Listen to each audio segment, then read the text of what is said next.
নমস্কার বন্ধুরা, আজকে তোমাদের সাথে আমি একটি ভেজ পকোড়া রেসিপি শেয়ার করব। এখানে সব রকম সবজি আমি নিয়েছি। বাঁধাকপিটা আমি একটু কেটে নিচ্ছি, সব সবজিগুলো একটু ছোটো করে কেটে নিতে হবে।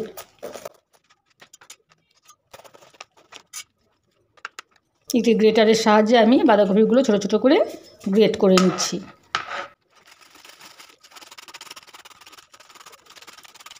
কপিটা আমি গ্রেট করে নিয়েছি।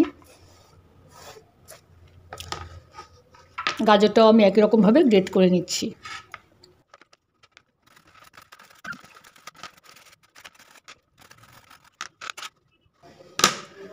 একে একে সব সবজিগুলো আমি গ্রেট করে নিচ্ছি। এগুলো কাঁচা আলু, সেদ্ধ করা আলু দিলেও হবে, আমি কাঁচা আলু দিচ্ছি।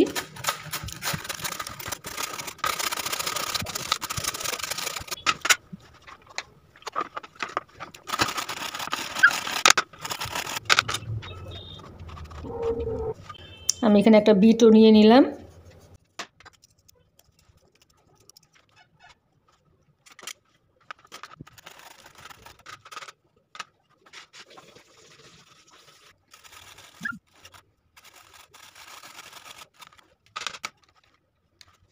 এটা আদাও আমি গ্রেট করে নিচ্ছি।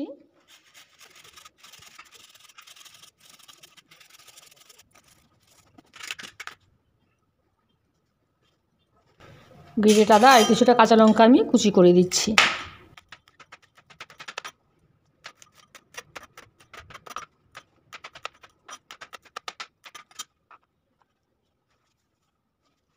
কিছুটা ধনে পাতাও আমি একদম কুচি করে নিচ্ছি।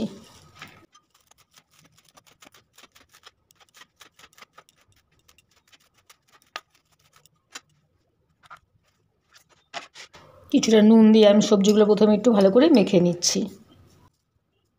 নুন আর অল্প দিয়ে দিচ্ছি হলুদ।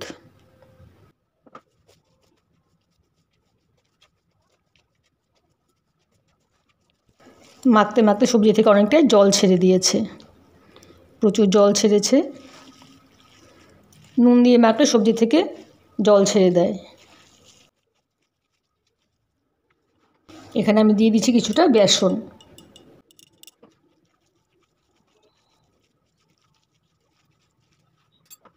পকোড়াটাকে মুচমুচে বানানোর জন্য আমি দিয়ে দিচ্ছি এখানে চালের গুঁড়ো।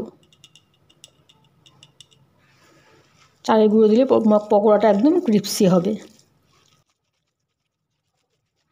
এক বাটি পরিমাণ চালের গুঁড়ো আমি এখানে দিয়ে দিলাম।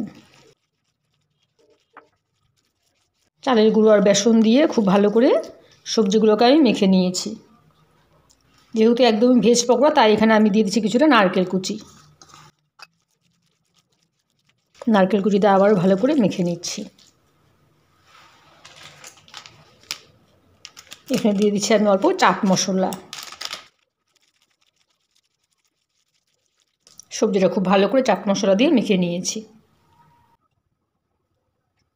তেলটা খুব ভালো করে একটু গরম করে নিতে হবে। তেলটা খুব ভালো করে গরম করে নিয়েছি। এখন গ্যাসের আঁচটা একদমই লোতে রেখে পকোড়াগুলো আমি দিয়ে দিচ্ছি। খুব ছোটো ছোটো করে পকোড়াগুলো দিতে হবে।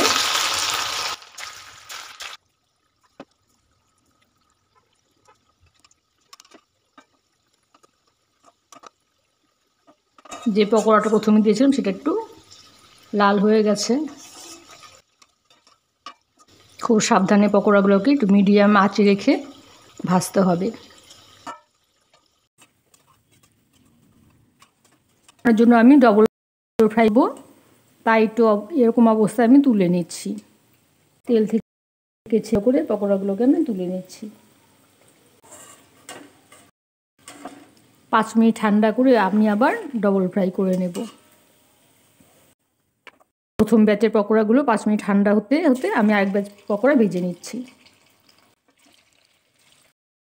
আরেক ব্যাচ পকোড়াও আমি ভেজে নিলাম। পুরোপুরি ভাজা হয়নি, এগুলো কিছুটা ভেজে আমি নামিয়ে নিচ্ছি, পরে আবার এগুলোকে ভেজে নেব। তেলটা খুব গরম করে আমি পকোড়াগুলোকে আবার ডবল ফ্রাই করে নিচ্ছি। 2 মিনিটের মতো পকোড়াকে ভেজে তুলতে হবে আবার।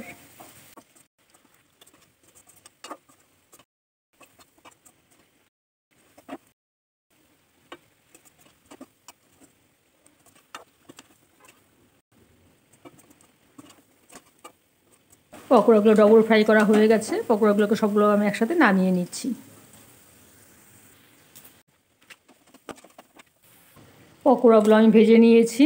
পকোড়ার সাথে আমি একটা গ্রিন চাটনি বানিয়ে নিচ্ছি। গ্রিন চাটনি বানানোর জন্য আমি এখানে দিয়ে দিচ্ছি বেশ কিছুটা ধনেপাতা। ধনেপাতার বেশি পরিমাণ দিতে হবে। যে 2 টুকরো আদা, 4টে দিয়ে দিচ্ছি কাঁচা লঙ্কা, আর দিয়ে দিচ্ছি কিছুটা ভেজে নেওয়া বাদাম। দিয়ে দিচ্ছি অল্প পরিমাণ নুন, দিয়ে আমি খুব ভালো করে পেস্ট করে আনছি। গ্রিন চাটনিটাও আমার রেডি।